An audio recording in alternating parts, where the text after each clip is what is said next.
नमस्कार, आपके अपने चैनल सप्तऋषि एस्ट्रो सूत्रा में आपका स्वागत है। आज का जो टॉपिक है वो वेदांग ज्योतिष है।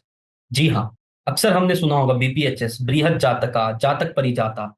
तो ये सब जो ज्योतिष के अलग-अलग ग्रंथ हैं जो स्पेशली ज्योतिष पे ही फोकस करते हैं। तो ये ग्रंथ को लिखा कहाँ से गया? इनकी रिसर्च कहाँ से हुई? तो जो इनकी रिसर्च हुई है उसका हम लोग ट्रेस करेंगे आज के टॉपिक पे। तो ये वेदांग ज्योतिष हम लोग ऋग्वेद से क्या उठाएँ, अथर्ववेद से क्या उठाए हैं, यजुर्वेद से क्या उठाए हैं, कुछ उस पे प्रकाश डालेंगे। जी हाँ, क्योंकि आप देखते हो जैसे भृगु नंदी नाड़ी आपने नाम सुना, नाड़ी ज्योतिष सुना है, प्रश्न ज्योतिष सुना है, तो ये सब निहित है इस सारे वेदों में। तो आइए देखते हैं हम लोग आज का सेशन जो कि वेदांग ज्योतिष पे होगा। ज्योतिष शास्त्र, प्राचीन ज्ञान का अद्भुत रहस्य that is beyond BPHS. Why beyond BPHS? Because BPHS को गॉस्पेल ऑफ एस्ट्रोलॉजी तो कहते हैं।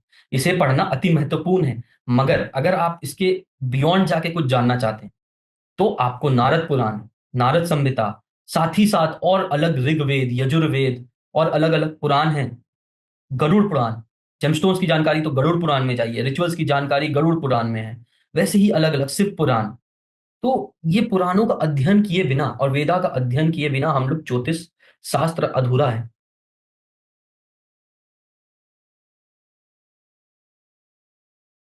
ना, कैसे आगे बढ़ते हैं? और आप लोग जानिए, अगर कोई आप लोग 5 साल, 10 साल या 2 साल से भी एस्ट्रोलॉजी में हैं, तो इस बात का आप लोग को प्रत्यक्ष रूप से साक्षात्कार हुआ होगा। जैसे कि तत् यक्षम ज्योतिषम शास्त्राम चंद्रक्यू यत्र साक्षानम। इसका मतलब है खुद सूर्य और चंद्र साक्षी है, हमारे सामने है, जो कि ज्योतिष को एक प्रत्यक्ष विज्ञान मानता है। साथ ही साथ वेद में भी इसका उल्लेख है कि ज्योतिष वेद पुरुष का नेत्र है। जैसे अगर हम लोग का नेत्र ना हो तो हम आगे देख नहीं पाते, दृष्टि सही नहीं होती।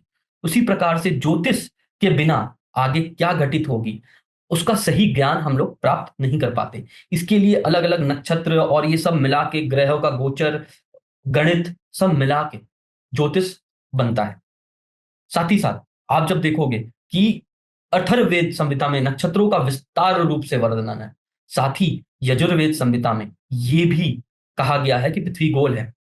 वहां एक हम लोग को सूत्र श्लोक मिलता है, यम वेदी परंतया पृथिव्यः। इसका मतलब क्या है? जहां पे भी हम लोग वेदी बनाए, वेदी क्या है? जो यज्ञ का वेदी बनता है। तो जहां भी वेदी बना के हम लोग ऐसे उंगली रख देंगे, जी हाँ, वही पृथ्वी का मध्य भाग है। क्यों? और इसका मतलब क्या होता है?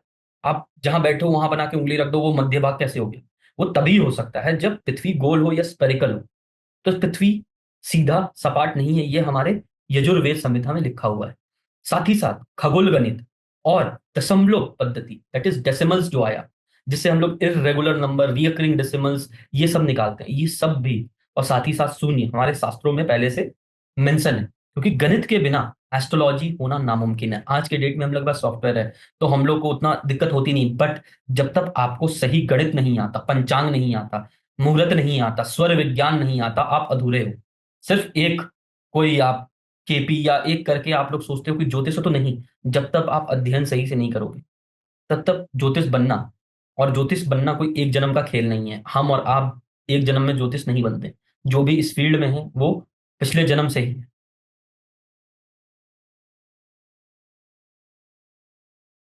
साथ ही साथ आप देखोगे कि यज्ञ अनुष्ठान, प्रयोग अनुष्ठान, संस्कार विधि, संस्कार जैसे उपनयन जिसको कहते हैं जनेऊ, या फिर शादी, या तो मुंडन, या कोई भी शुभ कार्य अलग अलग मुहूर्त पे देख के किया जाता है। जैसे अभी आप देख रहे हो महाकुंभ, महाकुंभ चालू कब हुआ? जुपिटर का जब 12 साल का एक राउंड होता है, तो 12 साल में महाकुंभ होता है। साथ ही साथ आपका जब मुहूर्त देखोगे 5:27 13 जनवरी को, उसका एक बार कुंडली बना के देखिएगा। उसमें मंगल 8वें घर में है। ये मुहूर्त ये भी दिखाता है मंगल क्या है। आग का किस्सा हुआ, भगदड़ मची। तो आप जब देखोगे कि मुहूर्त का कितना इंपॉर्टेंस है इस जीवन में। अयोध्या भी जब प्राण प्रतिष्ठा हुआ रामलला का, तो मुहूर्त पे बहुत ज्यादा ध्यान दिया गया। आज भी बड़े बड़े लोग, हमारे पीएम सीएम जब भी ये लेते हैं, ओथ लेते हैं, तो हमारे देश किस रास्ते पे चलेगा वो ओथ, वो मुहूर्त देख के ही लेते हैं। तो मुहूर्त शास्त्र हुआ, इसे इग्नोर नहीं कर सकते।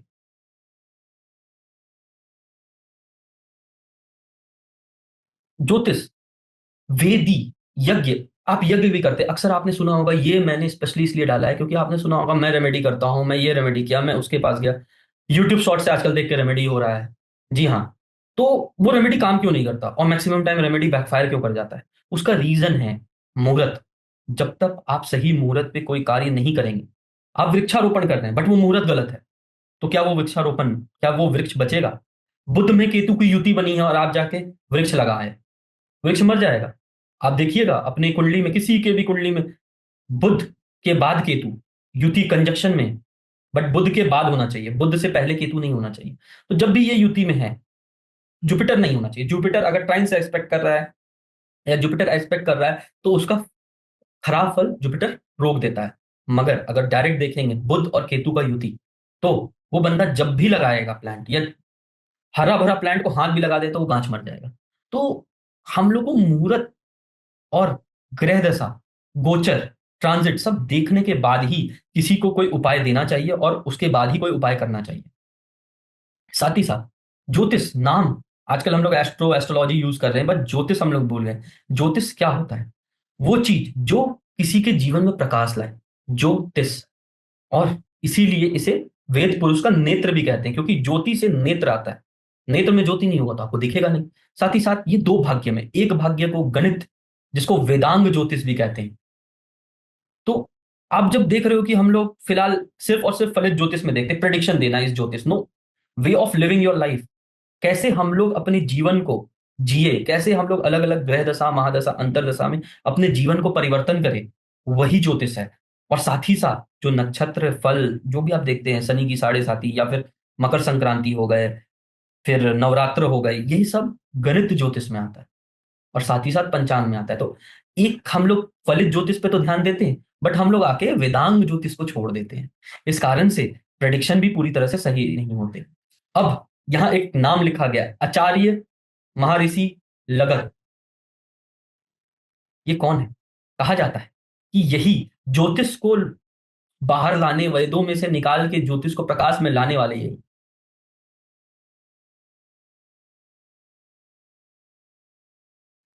साथ ही साथ आगे बढ़ेंगे तो ज्योतिष का क्या है? ज्योतिष तीन पार्ट से, अर्थ अर्थ ज्योतिष है, यजुर ज्योतिष है एंड अर्थवन ज्योतिष है। जी हाँ, इन लोग में अलग अलग पदा, अलग अलग श्लोक भी लिखे गए। साम ज्योतिष अब हम लोग के लिए उपलब्ध नहीं है। जैसे ही हम लोग कलयुग में आए तो श्याम ज्योतिष को किलित कर दिया गया, उसे हटा दिया गया। उसका रीजन किसी और वीडियो में मैं समझाऊंगा कि श्याम ज्योतिष को क्यों हटाया गया।